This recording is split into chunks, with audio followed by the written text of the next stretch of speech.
Guys, have you seen this injury that Luke Bryan posted to his Instagram a few days ago? If you're a little squeamish, I recommend not watching this. Again, viewer discretion is advised, but check this out. Well, this is going to leave a mark. Pretty sure that's in my bone. That didn't look too good. So for those interested, let's dive a little deeper into that injury.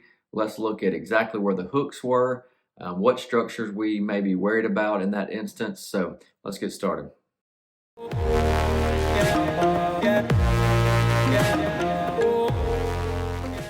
Yeah, so that didn't look too fun. So let's go ahead and dive a little deeper into our app here and let's take a look. So obviously it was the left thumb that he injured.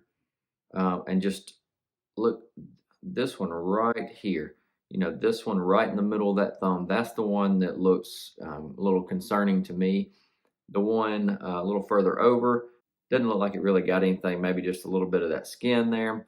I don't think it got to the muscle or anything like that. I have a feeling that one's probably pretty easy to remove. They probably just clipped that barb that on the opposite side, pulled that right through.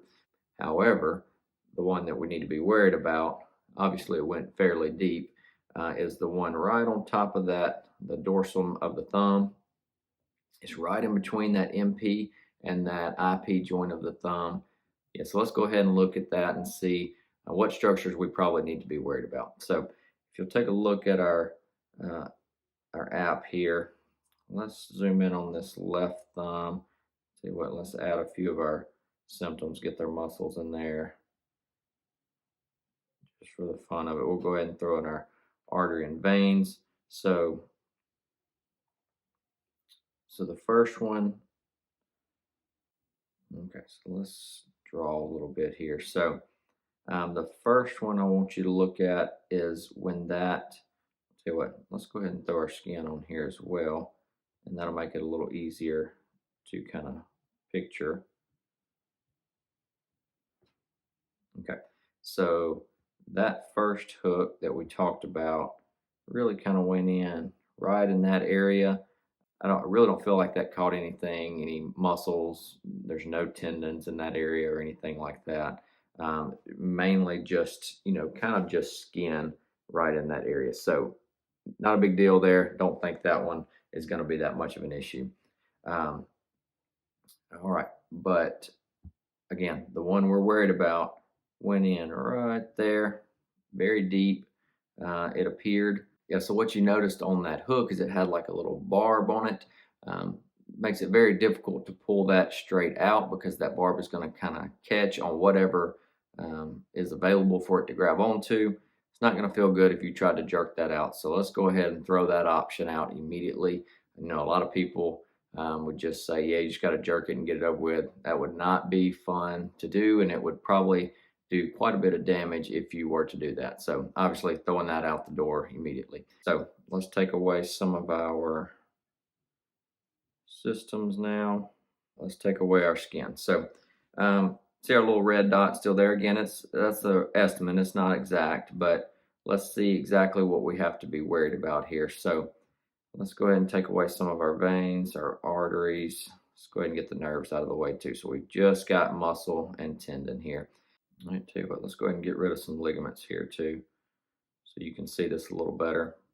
All right, so first I want you to see this EPL tendon coming all the way and inserting onto the distal phalanx of the thumb. You noticed your EPB coming here, and it inserts onto the proximal phalanx of the thumb. You probably know if you're watching this that your thumb does not have a middle phalanx like the rest of your digits do, hence why it's a lot shorter. So again, hook went in about right here. So EPB is out of the way. EPB stands for extensor pollicis brevis. That is one of your extensor tendons to the thumb, specifically to the MP joint of the thumb, or excuse me, it controls MP extension of the thumb partially. So again, let's just look at that again. So it went right on top of that tendon right there. you know, tendons are kind of known for kind of rolling out of the way a little bit, and it would be very hard for that uh, hook to go directly into the EPL tendon. However, it's not out of the question. It certainly could have. If he were to have yanked on that hook, definitely could have done some damage to that tendon. That tendon is the only one that crosses the IP joint of the thumb. Therefore, if that tendon is not intact, you are unable to extend here. So your thumb would kind of be overpowered by the flexor pollicis longus on this side, and it would sit in this position here. You would have no way to actively do that on your own. Okay, you can certainly passively move it, but again, it would not stay there on its own. It also helps with MP extension as well, so that one's not going to be quite as good because your EPB is now having to do a lot more work that it's not used to doing. So big problems there if that were to have happened. You heard him say in the video that, oh man, that's probably down to the bone. Very possible it did touch the bone there. You know, there's just not really a huge layer of skin there. Bone's fairly close to the surface on the dorsal surface here. So you got a little more room and a little more meat on this side of the thumb. But when you get on that dorsal surface, there's just not a lot of meat on that side. So very likely it probably did kind of scrape the bone or touch the bone.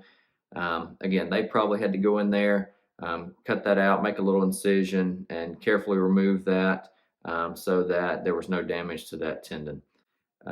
Crazy injury. It's kind of cool to look at. Yeah, so moral of the story, ouch, that probably hurt. If you're fishing, try not to do this. It may not feel too good. It doesn't appear that it got the tendon. We would have most likely heard that he would have gone straight into surgery after that instead. If you looked at his story, just shortly after that happened, he was back out on the boat fishing again. So again, lucky for him, he did not damage anything major there. He'll probably have a little scar for a few weeks or so. That'll probably fade away.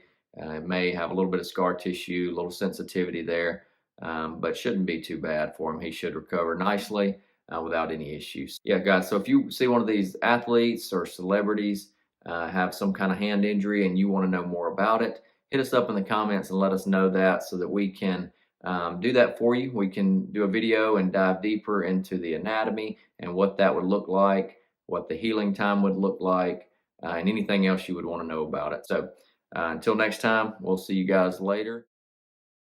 Hey guys, thank you so much for taking time out of your day to watch this video. We hope you learned something today and that this was helpful to you in some way.